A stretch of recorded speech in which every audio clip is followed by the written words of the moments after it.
Hello everyone. आज हम पढ़ेंगे एनसीईआरटी की पाठ्य पुस्तक आसपास का पाठ नंबर 9 बदलते परिवार। तो आइए शुरू करते हैं।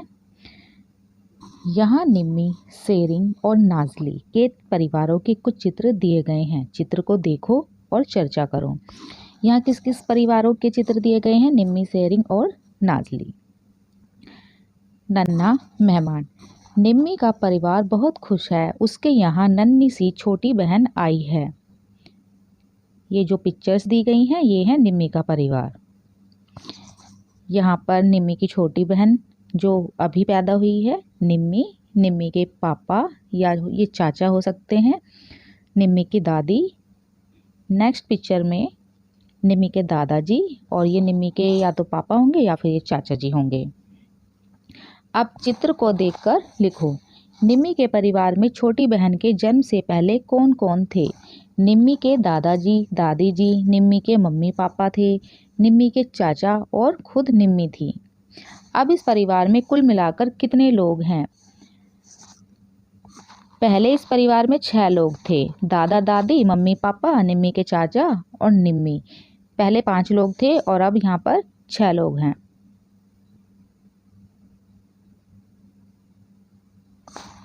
अब इस परिवार में कुल मिलाकर कितने लोग हैं? पहले इस परिवार में 6 लोग थे।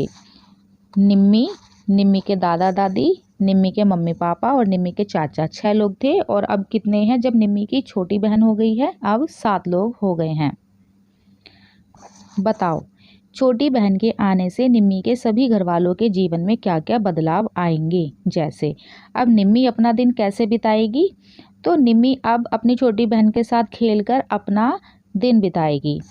माँ अब क्या क्या काम करेगी? तो पहले माँ निम्मी का ख्याल रखती थी, अब निम्मी की बहन का भी ख्याल रखेंगी।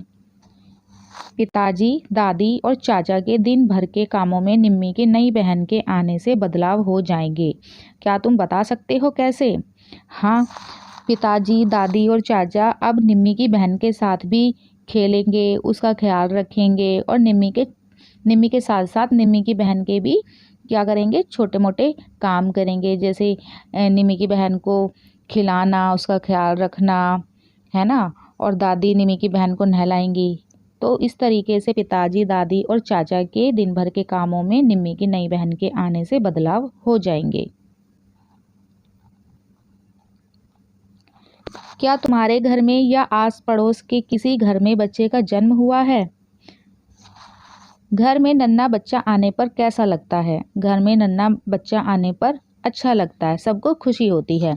इससे घर में क्या क्या बदलाव होते हैं? घर के सभी सदस्य और ज़्यादा व्यस्त हो जाते हैं और छोटे बच्चे का ख्याल रखते हैं। तुम्हारे या किसी रिश्तेदार के घर में जो सबसे छोटा बच्चा है उसके बारे में कुछ बातें पता करो और लिखो। उसका जन्म कब हुआ? तो जो हमारे घर में हमारी रिश्तेदारी में अगर कोई छोटा बच्चा है तो मैंने उसके बारे में लिखा है। तो आप अपने पड़ोस से पूछ लेंगे या अपनी रिश्तेदारी में जो छोटा बच्चा है उसके बारे में लिखेंगे। उसका जन्म 2 सप्ताह पहले हुआ था। वह एक लड़का है या लड़की? वह एक लड़की है। तुम्हारा उससे क्या रिश्ता है? वह मेरी बहन लगती है, वह मेरे मामा की लड़की है। उसका जन्म कहाँ हुआ? उसका जन्म अस्पताल में हुआ। वह शक्ल में किससे मिलती है या किससे मिलता है? वह अपनी माँ के जैसी दिखाई देती है। उसके बालों का रंग कैसा है? काला। उसकी आंखों का रंग कैसा है? उसकी आंखों का रंग भी काला है। क्या उसके दांत हैं? उसे खाने में क्या देते हैं? अभी तो वो बहुत छोटी है, सिर्फ 2 सप्ताह की ही है, तो उसके दांत नहीं हैं और वह अभी दूध ही पीती है। अभी उसकी लंबाई कितनी है? तो उसकी लंबाई लगभग करीब 2 फुट है। बच्चा दिन में कितनी देर सोता है? तो बच्चे दिन में कम से कम 8 घंटे सोते हैं। वह क्या क्या आवाज़ें निकालता है या निकालती है?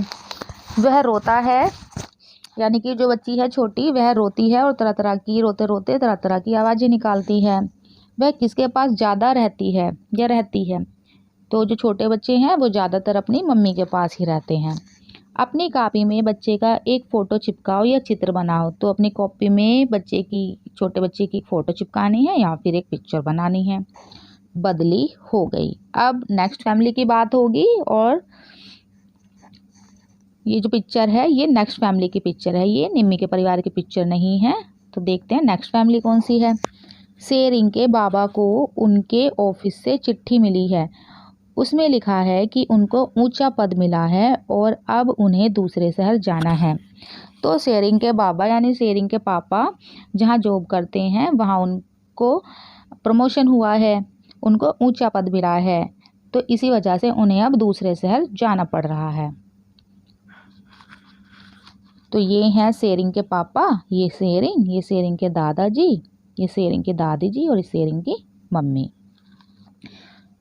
सोचो जब शेरिंग के बाबा ने अपने घर वालों को चिट्ठी दिखाई तो घर के अलग अलग लोगों को कैसा लगा होगा।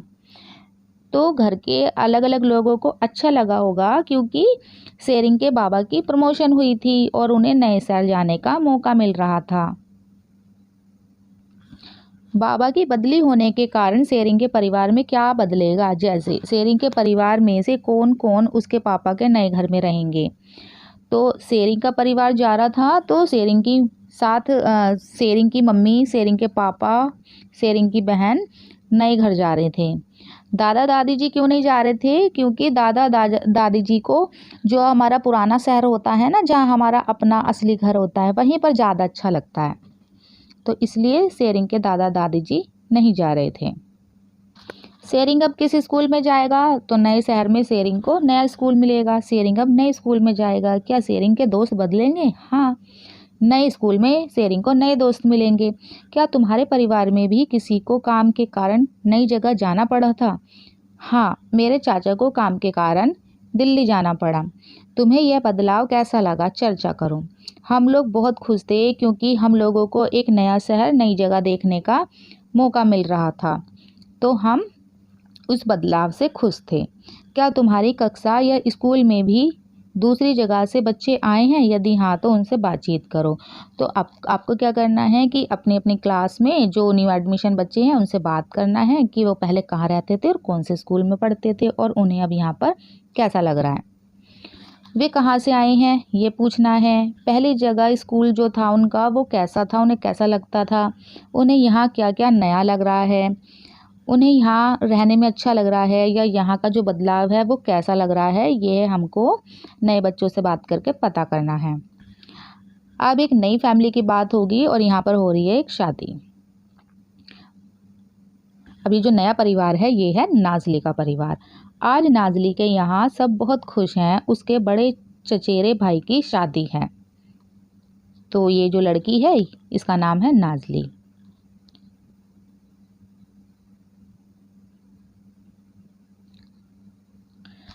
बताओ क्या इस शादी के कारण नाजली के परिवार में कुछ बदलाव होंगे? क्या क्या बदलाव होंगे? तो जब घर में शादी होती है तो घर में एक नया सदस्य जुड़ जाता है। इस शादी के कारण नाजली के परिवार में एक नई सदस्य आई है जो है नाजली की भाभी। नाजली को एक नई भाभी मिली। जिस घर से नाजली की नई भाभी आई है क्या उस परिवार में भी कुछ बदलाव हुए होंगे? क्या क्या बदलाव हुए होंगे? हाँ, उस घर के लोगों को क्या मिला होगा? नाजली को नई भाभी मिली है तो उस घर के लोगों को नया दूल्हा मिला। परंतु उनकी बेटी दूसरे घर ससुराल में रहने चली आई है तो उनको अपनी बेटी की बहुत याद आएगी। तुम भी अपनी माँ, चाची या मामी से पता करो कि वे उनकी शादी से पहले कहाँ रहती थी। तो शादी से पहले सभी लड़कियाँ अपने मम्मी पापा के साथ में रहती हैं। तो नाजली की माँ, चाची और मामी भी अपने माता पिता के घर में रहती थीं। तब उनके परिवार में कौन कौन थे, तो आप अपनी चाची, मामी से पता करके लिख सकते हैं यहाँ पर कि उनके परिवार में कितने सदस्य थे, कौन कौन थे। क्या तुम्हारे परिवार में भी किसी की नई नई शादी हुई है? किसकी हुई है? तो मेरे परिवार में चाचा जी की नई नई शादी हुई थी। तो आप अपने परिवार में ये पता करके लिखेंगे। कक्षा के दोस्तों से बात करो और पता लगाओ कि उनके घर में शादी कैसे होती है। क्या कुछ खास खाना पकाया जाता है? शादी में तो सारा खाना बहुत ही ज़्यादा स्पेशल होता है और बहुत ही अच्छा अच्छा खाना पकाया जाता है। शादी में पुलाव, दाल, पूरी, कई तरह की सब्जियां बनाई जाती हैं, कई तरह की मिठाइयाँ बनाई जाती हैं, खीर इत्यादि भी बनाई जाती है। दूल्हा दुल्हन कैसे कपड़े पहनते हैं? तो दूल्हा शेरवानी पहनता है और शेरवानी के साथ चूड़ीदार पजामा और पगड़ी पहनता है। दुल्हन लहंगा चुनरी पहनती है और रेशम की कढ़ाई की गई ओढ़नी यानी कि चुनरी पहनती है। शादी के नाच गाने किस तरह के होते हैं? शादी के अवसर पर क्षेत्रीय यानी वहाँ की जो लोकल लैंग्वेज होती है उसमें गीत गाए जाते हैं, और जो शादी में जो डीजे लगता है उस पर जो हमारी बॉलीवुड के गाने हैं वो बजाए जाते हैं। तो शादी में दोनों ही तरह का संगीत होता है, आधुनिक यानी कि मॉडर्न और क्षेत्रीय यानी कि लोकगीत वगैरह होते हैं। तुम जब किसी शादी में गए थे उसमें तुमने क्या क्या देखा? अपनी कॉपी में चित्र बनाकर बताओ। कक्षा के और बच्चों के चित्र भी देखो। तो अब क्या काम करना है कि जब आप किसी शादी में गए थे वहाँ पे आपने जो कुछ भी देखा है वो आपको पिक्चर ड्रॉ करनी है, और जो पिक्चर आपके दोस्त ने बनाई है शादी की उससे कंपेयर करना है। हमने देखा कि निम्मी, शेरिंग और नाजली के परिवारों में अलग अलग कारणों से बदलाव हुए हैं। तो बदलाव होने के कई कारण होते हैं जो हमने देखे नाजली, शेरिंग और निम्मी के परिवारों में। बदलाव के कारण लिखो। निम्मी के परिवार में क्यों आया बदलाव? क्योंकि निम्मी के परिवार में एक नई बच्ची का जन्म हुआ, इसलिए उसके परिवार में बदलाव आया। पहले 6 सदस्य थे, अब 7 हो गए। शेरिंग के परिवार में क्यों बदलाव आया? क्योंकि शेरिंग के बाबा की नए शहर में बदली हो गई, तो वो नए घर में आ गए और शेरिंग नए स्कूल में आ गया।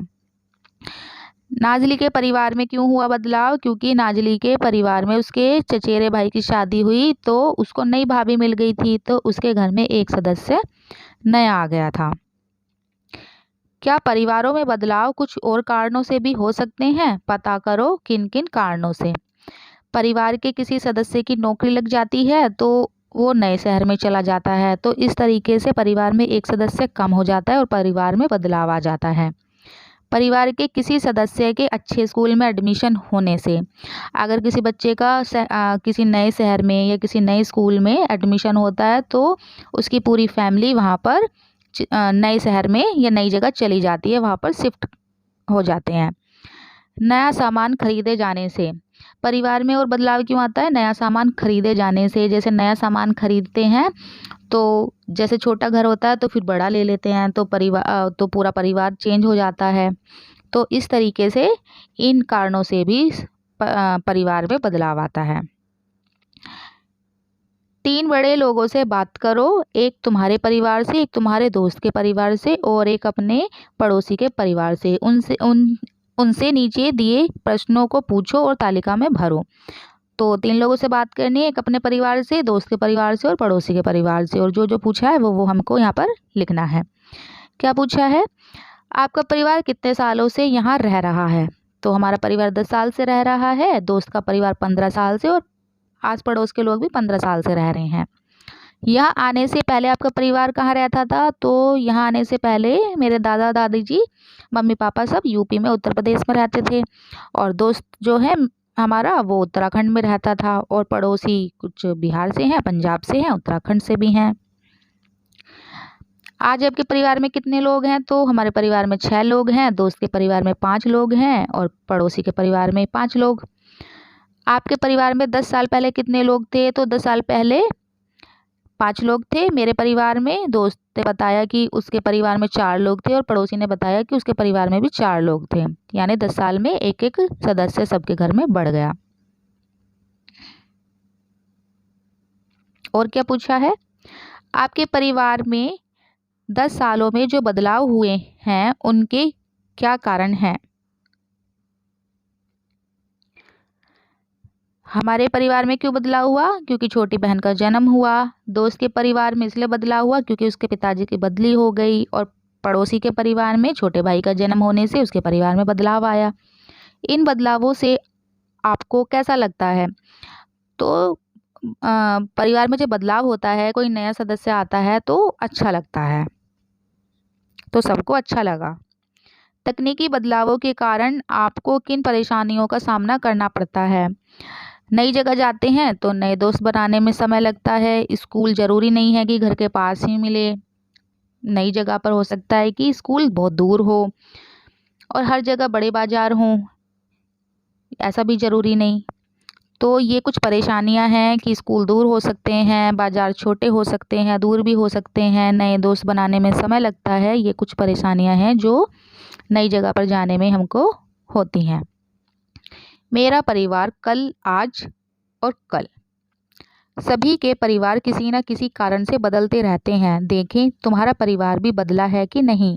जब तुम्हारे दादा दादी या नाना नानी तुम्हारे जैसे छोटे थे तब भी क्या तुम्हारा परिवार वैसा ही था जैसा आज है। याद है कक्षा 3 में तुमने सीतम्मा के परिवार के पेड़ का चित्र देखा था। तुमने अपने परिवार के पेड़ का चित्र भी बनाया था। चलो फिर से परिवार का पेड़ बनाएं। अपने दादा दादी या नाना नानी से पता करो कि जब वे तुम्हारी उम्र के थे तब उनके परिवार में कौन कौन थे। अपनी कॉपी में उनमें से किसी एक के बचपन के परिवार का पेड़ बनाओ। तो आपको अपने दादा दादी या नाना नानी से क्या पता करना है कि जब वो आपकी उम्र के थे तब उनके परिवार में कौन कौन से सदस्य थे। उसका क्या करना है कि फैमिली ट्री आपको अपनी कॉपी में बनाना है। क्या इस परिवार के पेड़ में तुम या तुम्हारे भाई बहन, माँ पिताजी कहीं दिखाई दे रहे हैं। तो अपने दादा दादी नाना नानी से पूछकर आप लिख सकते हैं। तो तुम तो उस परिवार में होगे नहीं, तब तो आप पैदा भी नहीं हुए होंगे। तो बाकी बातें आप पूछ के लिख लेना। अब तुम अपने आज के परिवार का पेड़ अपनी कॉपी में बनाओ। अब आपको क्या करना है, जो आपकी खुद की जो फैमिली है उसका फैमिली ट्री आपको अपनी कॉपी में बनाना है। ठीक है, जैसे हमने 3rd क्लास में बनाया था। इस पेड़ में अब तुम कहाँ हो, आज तुम्हारे परिवार में कौन कौन है, तुम्हारे दादा दादी या नाना नानी कहाँ हैं। तो अब आपको क्या करना है, अपने परिवार का फैमिली ट्री बनाना है और उसमें दिखाना है कि आपके दादा दादी जी भी हैं परिवार में या फिर नहीं हैं। नेक्स्ट बताओ तुम्हारे आज के परिवार का पेड़ तुम्हारे दादा दादी नाना या नानी के बचपन के पेड़ से किस तरह अलग है। तो हमारे जो दादा दादी नाना नानी हैं वो रहते थे जॉइंट फैमिली में, तो उनके परिवार में ज़्यादा सदस्य थे और हमारे परिवार में कम सदस्य हैं। तो ये है डिफरेंस दादा दादी के परिवार में और हमारे परिवार में। स्कूल में वापसी, तुम कहाँ तक पढ़ाई करना चाहते हो। तो हम इंजीनियरिंग तक पढ़ाई करना चाहते हैं। तुम्हारे मम्मी पापा ने कहाँ तक पढ़ाई की है। तो हमारे मम्मी पापा ने MA तक पढ़ाई की है, मास्टर डिग्री ली है। तुम्हारी दादी या नानी को कहाँ तक पढ़ाई करने का मौका मिला था।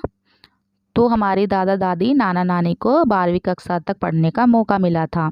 तुम्हारी दादी और नानी की शादी किस उम्र में हुई थी। तो हमारी दादी या नानी की शादी हुई थी लगभग 18-19 उम्र में। 18-19 साल की थी दादी या नानी, तब हुई थी उनकी शादी। क्या तुमने किसी ऐसे कानून के बारे में सुना है जो लड़कियों और लड़कों की कम से कम किस उम्र में शादी हो के बारे में बात करता है। हाँ मैंने सुना है। उस कानून के अनुसार लड़कियों की शादी कम से कम 18 वर्ष की उम्र में और लड़कों की शादी कम से कम 21 वर्ष की उम्र में होनी चाहिए। बहुत सी ऐसी लड़कियां हैं जिनकी शादी 18 साल की आयु कहते हैं वर्ष को, साल को, 18 साल की आयु से पहले ही कर दी जाती है। इनमें से बहुत सी लड़कियों को तो स्कूल भी छोड़ना पड़ता है।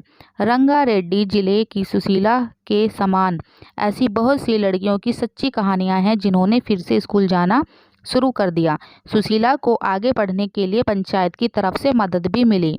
पंचायत का कहना था कि बच्चों के लिए खेलना और पढ़ना बहुत ज़रूरी है, उनकी बचपन में ही शादी नहीं कर देनी चाहिए। आंध्र प्रदेश में लोगों का एक विशेष समूह कैंप लगाता है। इस कैंप द्वारा कम उम्र की शादीशुदा लड़कियों को फिर से स्कूल भेजने में मदद की जाती है। जंगम्मा और चिट्टी कहते हैं हम पढ़ना चाहती हैं और अपने पैरों पर खड़ी होना चाहती हैं। पैरों पर खड़ी होना यानी कि पढ़ लिख कर वो कामयाब होना चाहती हैं। पता करो और लिखो। क्या पता करना है, क्या तुम्हारे आसपास कुछ ऐसे बच्चे हैं जिनका स्कूल छूट गया है। बात करके पता करो कि क्या वे फिर से पढ़ना चाहते हैं। हाँ, अगर हम ऐसे बच्चों से बात करते हैं तो वो बताते हैं कि वे फिर से पढ़ना चाहते हैं क्योंकि पढ़ना सबको अच्छा लगता है। वे आजकल क्या कर रहे हैं, वे आजकल काम कर रहे हैं और काम या मजदूरी करने के लिए ही उनकी पढ़ाई छूट गई थी। क्या पिछले दिनों तुम्हारे घर में किसी की शादी हुई है? किसकी हुई? तो पिछले दिनों हमारे घर में चाचा जी की शादी हुई। पता करो दूल्हा दुल्हन की उम्र क्या थी? दूल्हे की उम्र 25 साल थी और दुल्हन की उम्र 22 साल थी। उन्होंने किस तरह के कपड़े पहने हुए थे? तो दुल्हन ने लहंगा, चोली और चुनरी पहनी हुई थी और दूल्हे ने शेरवानी और चूड़ीदार पजामा पहना हुआ था। भोजन में क्या क्या बनाया गया था? तो भोजन में तो बहुत अच्छी अच्छी और बहुत सारी डिश बनाई जाती हैं, तो उनमें से कुछ हम यहाँ पे लिख रहे हैं। मटर पनीर, पुलाव, शाही पनीर, तंदूरी रोटी, रसगुल्ले, गाजर का हलवा। तो अब ये चैप्टर यहीं पर फिनिश होता है। अब हम मिलेंगे न्यू चैप्टर में। तब तक आप मेरे चैनल को लाइक कर दीजिए, सब्सक्राइब कर दीजिए और शेयर कर दीजिए। Bye bye.